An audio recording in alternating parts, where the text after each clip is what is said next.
One man, one mission, to rid the world of chronic anxiety once and for all. The Anxiety Guy, Dennis Simsek, shares his personal transformation from living a life filled with overwhelming worry to becoming a full-fledged positivity machine, a leading authority in generalized anxiety. Dennis gets to the truth of your mental health challenges and sets you on a path to transforming each and every area of your life. Here he is, the one and only, the Anxiety Guy. Warriors, welcome to episode number 207. This is the Anxiety Guy podcast, and I'm your grateful host, Dennis Simsek. And today, just like every other episode, we are diving deep. You don't hear these things every single day, and I'm going to present you with a very important topic today. But before I do, remember that this episode is brought to you by anxietyexit.com. Head on over to anxietyexit.com, read the blogs, get to know my programs better, and surround yourself with the best anxiety support available today. I am behind you 110%. Let's do this. Forward together at anxietyexit.com. And today, we're discussing a topic that you don't hear about too often. Anxiety sufferers believe, and they know, that they need to challenge themselves in order to change the pairings, the connections in their brains between things on the outside that they fear that are in fact neutral and safe. So they have to challenge themselves behaviorally. They have to challenge themselves mentally, emotionally, imaginatively. They know that.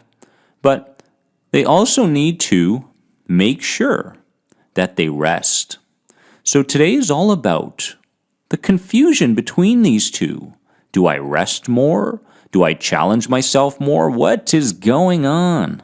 So, we need to understand an anxiety sufferer, first of all right? Let's just understand this person. This person has gone through emotionally intense experiences, more emotionally intense experiences than the average person. Trauma after trauma, helpless scenario after helpless scenario, the feeling of freezing in consistent situations in their lives that have led them to believe something about themselves and the world that is false. That's an anxiety sufferer. Now, through all these traumas that started between the ages of 0 and 5 and the subsequent events that took over after 5, an anxiety sufferer finds themselves physically depleted. I am tired, they say. I understand. They find themselves emotionally depleted. I just don't feel anymore. I don't know what it's like to be happy anymore. You hear it all the time. And they also find themselves mentally depleted, where they say, I can't even put together a sentence. I can't think straight. And when I go to the restaurant and I'm looking at the menu, it takes me 37 minutes to order ice cream. This is to live with anxiety because unconsciously the system feels the need to pay attention to all the things in the environment that may be a threat to you. So your survival is at risk every moment of every single day based on what you heard, what you saw, what you experienced from your past. And here you are. And so anxiety sufferers are tired but wired, very exhausted in every which way, but also wired because they can't let go. At least they feel like they shouldn't let go. There's a big difference there. Now, this confusion can come down to a lack of trust in what your body is telling you. Some people may need more rest, while others more challenges. And they know what they need. They just don't trust because they feel like they'll make another mistake. And I understand this. I do. I totally get it. If I rest too much, then I'm not challenging myself enough. And if I challenge myself too much, then I may feel overwhelmed. I get it. Too much exposure can deplete you further. Too much rest can create complacency and create a sense of inner calm that only shows up within the comfort places of that person. I understand. And so the main confusion here lies in a lack of structure, and the answers lie within the need for a system in place. I can't tell you how important this is. Anxiety sufferers need order in a world that they are experiencing that is out of order. There is no order. There is no structure. There is only trying things. There is only hoping for success, and that's it. They are so caught up in their emotional state that they feel like they cannot commit to something. They feel like their world is falling apart. Do we understand what's really going on here? This isn't just, hey, do a couple of breathing exercises and everything's going to be fine. No, I don't think so. The very reason why we're here together today is so that you can go deeper. That's what this podcast is about. It's about depth. And until you experience depth and you take care of the roots of your anxiety, nothing will change. So, here's what's important, okay? We need structure. We need a system. We need to follow something. And we need balance and harmony between these two areas. So the challenge this week would be this. Are you ready?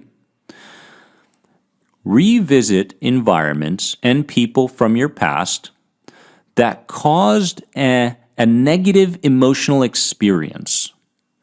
And so the goal is to behaviorally expose yourself back in there and spend time speaking your truth and discharging what you need to. The environments and the people that have contributed to your state. Now, if you can't physically do that, you do that in your imagination. You go on YouTube and do the reframing exercises there under the playlist Visual Imagery Sessions. So this week it's about challenging yourself enough. Enough. Not overly, but enough. And so when do we know it's enough? You know. You just know. But I need you to start trusting in what you know and what you feel. So that would be your challenge this week. And as far as rest, this is what we would do to organize your day. To organize 3 mini vacations throughout the day. Of course, make a list. Make a list of these mini vacations that bring peace to your nervous system and forces you to let go.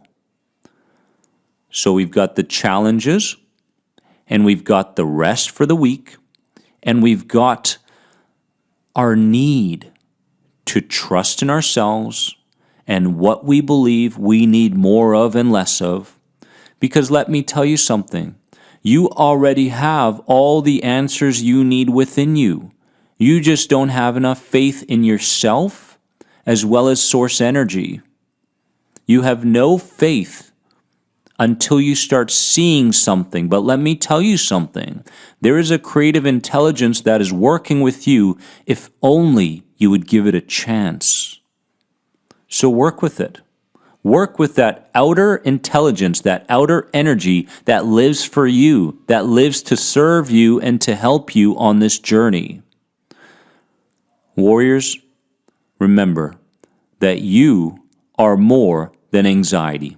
Listen to this podcast episode a few times. It will create the clarity that you need, and begin with your balanced approach towards challenges and rest this week. I promise you, the more you listen to your needs, the more you listen to you, and the more you trust you, the faster you're going to get there. Have a wonderful day, because you deserve it. Bye-bye. Thanks for being an important part of the Anxiety Guy podcast community. If you enjoyed this podcast, please leave a positive rate and review. If you're searching for further support on your road to recovery from anxiety, head over to anxietyexit.com and take part in the powerful End the Anxiety program based around the CBT model. If you're searching for a more one-on-one approach, you can sign up now for personal coaching sessions with Dennis via Skype. Remember, you are more than anxiety. See you in the next episode.